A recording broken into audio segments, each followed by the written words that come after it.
কখনোই আর লাভ নাই, হয়ে গেছে তুইলা লোক না পাগল হয়ে গেছে।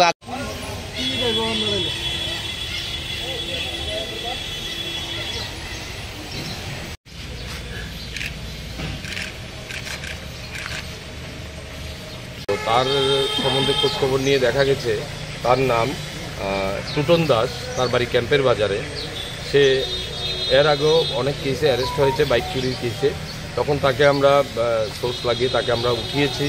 তাকে জিজ্ঞাসাবাদ করার পর সে তখন স্বীকার করে যে ওই বাইকটি, সুভাষ বাইকটি সে চুরি করেছে এবং আগরতলা রেল স্টেশনে নিয়ে রেখেছে।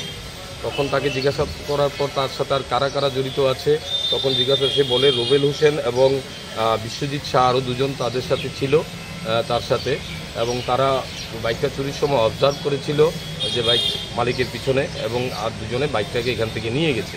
তাদের ইন্টারোগেশন করার পর আমরা আরও একটি বাইক ওখানে আছে, আরেকটি কাওয়াসাকি বাইক, ওটাও চুরি করেছে ভুতুরিয়ার থেকে কিছুদিন আগে। তো এটার মালিককে আমরা স্ক্রিন রিপোর্ট দেখে ইনফর্ম করেছি আসার জন্য। তো দুটো বাইক আমরা রিকভারি করতে পেরেছি। আজকে তাদের আমরা কোর্টে পুলিশ রিমান্ড চেয়ে কোর্টে পাঠাবো, এবং অন্যান্য থানা তো প্রচুর বাইক চুরি হচ্ছে, আমাদের এলাকার থেকেও যেমন চুরি হচ্ছে অন্যদিকেও হচ্ছে। আমরা দেখব তাদের মাধ্যমে আরও ওই বাইকগুলো রিকভারি করা যায় কিনা এবং আরও কারা কারা জড়িত আছে।